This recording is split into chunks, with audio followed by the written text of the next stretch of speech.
காரியங்களை விவாதித்திருக்கிறோம். செல்லதுரை ஐயா கிளம்பி போயிட்டாருன்னு நினைக்கிறேன். அவர்கிட்ட ட்ரைனிங் எடுத்துருக்கிறார். ஒரு நாள் லீவ் கேட்டாரு, கொடுக்க முடியாது அப்படின்ட்டாரு. செல்லதுரை வந்தாங்க, ஐயா என்னையா லீவ் கேட்கிறேன் கொடுக்க மாட்டேங்கிறாங்க அப்படின்னு சொல்லி சொன்னார். இன்னைக்கு உதவி சபை குழுக்கள் எல்லாம் எப்படி இருக்கிறார்கள் என்று உங்களுக்கு தெரியும். அப்புறம் ஐயா என்னையா செல்லதுரை முக்கியமா போகணுங்கிறாரு, நானும் இல்லை அவரும் இல்லைன்னா சபையில ஏதாவது ஒரு பிரச்சனைனா என்ன பண்ணுவீங்க? அன்னைக்கு ஒரு பிரச்சனையா வந்துருச்சு ஆக்சுவலா. அப்ப ரெண்டு பேருடைய இன்னைக்கு அவுட் ஆஃப் ஸ்டேஷனை ப்ரையாரிட்டைஸ் பண்ணிட்டு நீங்க யோசிக்கிறாயா அப்படின்னு சொல்லும் போது ஒத்துக்கிட்டாரு. செல்லதுரையனுடைய அன்னைக்கு லீவு அவசியமாக இருந்தது. அந்த உடனே அமெண்ட் பண்ணிக்கிட்டார். ரொம்ப பிடிவாதக்காரர்னு சொல்லக்கூடிய அகஸ்டின் சதீஷன் ஐயர் தம்பி நீ போயிட்டு வா அப்படின்னு சொல்லிட்டார். ஒரு நாள் சபை சார்ந்த ஒரு விஷயமாக நான் ஆத்தூருக்கு போயிருந்தேன். ஒரு கொசுவலை கட்டிட்டு உள்ள ஒருத்தர் பட்டு கிடந்தாரு. ஐயா ஐயா அப்படின்னாரு. கோவில் எந்திரிச்சு உட்கார்ந்தாரு. என்ன பண்ணிட்டு இருக்கீங்க அப்படின்னு சொல்லி கேட்டாங்க.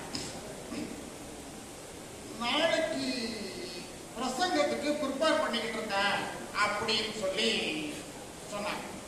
பிரசங்கம் எல்லாரும் வச்சுக்கிட்டு நோட்டு வச்சுக்கிட்டு பண்ற காலத்துல கூட அப்டேட் பண்ணிப்பாங்க. அவருடைய அந்த டெக்ஸ்ட் என்னவோ அதை தாண்டி கண்டிப்பா போக மாட்டாங்க. அதே மாதிரி பிரசங்க நேரத்துல ஏதாவது முன்னப்பட கச்சாம்சா அப்படின்னா நிறுத்திடுவார். பிரசங்கத்தை நிறுத்திடுவார். நிறுத்திட்டு கொஞ்ச நேரம் அப்படியே ஒரு செகண்ட் அப்படியே பேசாம இருப்பார். சபை அப்படியே நார்மல்சிக்கு வந்துடும். வந்ததுக்கு அப்புறம் பிரசங்கத்தை கண்டினியூ பண்ணுவார். பிரசங்கம் பண்றது, பிரசங்கத்தை ப்ரிப்பேர் பண்றதுங்கிறது ஒரு வேள்வி நடத்துற மாதிரி அப்படிங்கிறத ஒரு ஐயத்தை அதுக்கு இருந்து நான் கத்துக்கிட்டேன். அதுக்கப்புறம் ஒரு சிலர்கிட்ட தான் என்னால கத்துக்க முடிஞ்சது.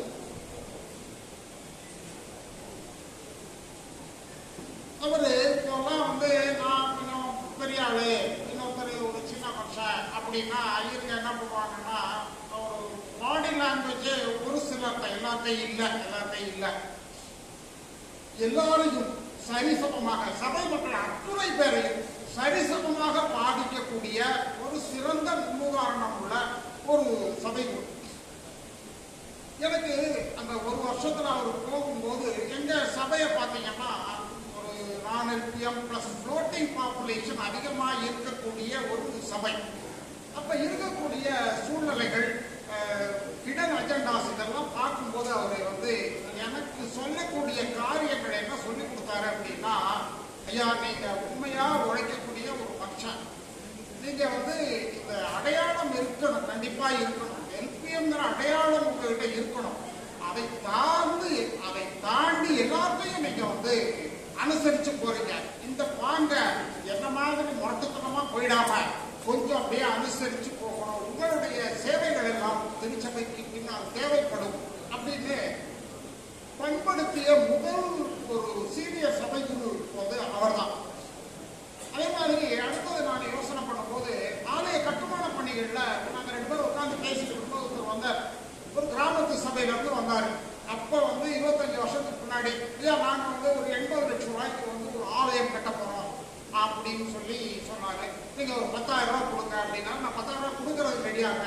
80 லட்சம் ரூபாய் உன்னால கட்ட முடியுமா? இன்னைக்கு இருக்கக்கூடிய ஆலயங்கள் ஜெர்மனிலேயோ அமெரிக்க தேசத்திலே போய் பார்த்தீங்க அப்படின்னா 2000 பேர் அமரக்கூடிய ஆலயங்களில் 200 பேர் அமர்வதே கஷ்டமாக இருக்கும் பொழுது உங்களுடைய தேவைக்கேற்ப உங்க ஆலயத்தை கட்டுங்க, உங்களை பிரஸ்தாபப்படுத்தாதீங்க, கடவுளை பிரஸ்தாபப்படுத்துங்க அப்படின்னு சொல்லி அவங்க அனுப்பிச்சு விட்டு பணத்தை கொடுத்து அனுப்பிச்சு விட்டதும் மிகவும் வாஞ்சியாக ஜபம் பண்ணி உங்களுடைய இந்த ஊழியம். அப்ப நான் கொஞ்சம் கஷ்ட காலத்திலே இருந்தேன். கிட்டத்தட்ட என்னுடைய குடும்பத்தில் இழப்புகள் இதெல்லாம் தாண்டி வரும்போது அவர் சொன்ன வார்த்தைகள், திருச்சபைக்கு உங்களுடைய சேவை தேவைப்படும், அவசரப்படாம நிதானிச்சு பண்ணுங்க, அவரளவுக்கே 4 கோபம் தான் செய்யுங்க அப்படின்னு சொல்லி எனக்கு ஒரு பெரிய ஒரு ஆறுதலை கொடுத்தார்.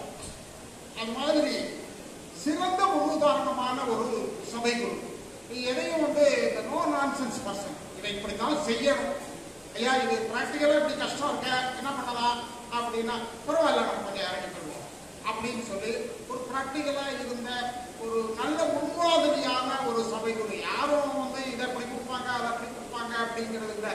வாழ்ந்த வாழ்க்கை சபைக்கு, திருச்சபைக்கு, தமிழ் சுவிசேஷ லுத்திரன் திருச்சபைக்கு, இந்த பகுதிக்கு ஒரு சிறந்த முன்னுதாரணமாக திகழ்ந்த ஆயர்கள், வெகு சில ஆயர்களில் இவரும் ஒருவர். அவருடைய சேவையை அவருடைய குடும்பத்தாரோடு சேர்ந்து நாமளும் நன்றியோடு நினைவு கூறுவோம். தம்பி ஜெரம் வந்து என்கிட்ட கேட்கும் போது, ஐயா நீங்க ஒரு சில 2 வார்த்தை பேசணும் அப்படின்னு போகும்போது அப்படியே ஒரு அவர்கிட்ட அந்த பாதிப்புகள் இன்னும் இருக்கு. உங்களுக்காக, உங்கள் குடும்பத்துக்காக நாங்கள் ஜெபிக்கிறோம். தேங்க்யூ ஐயா.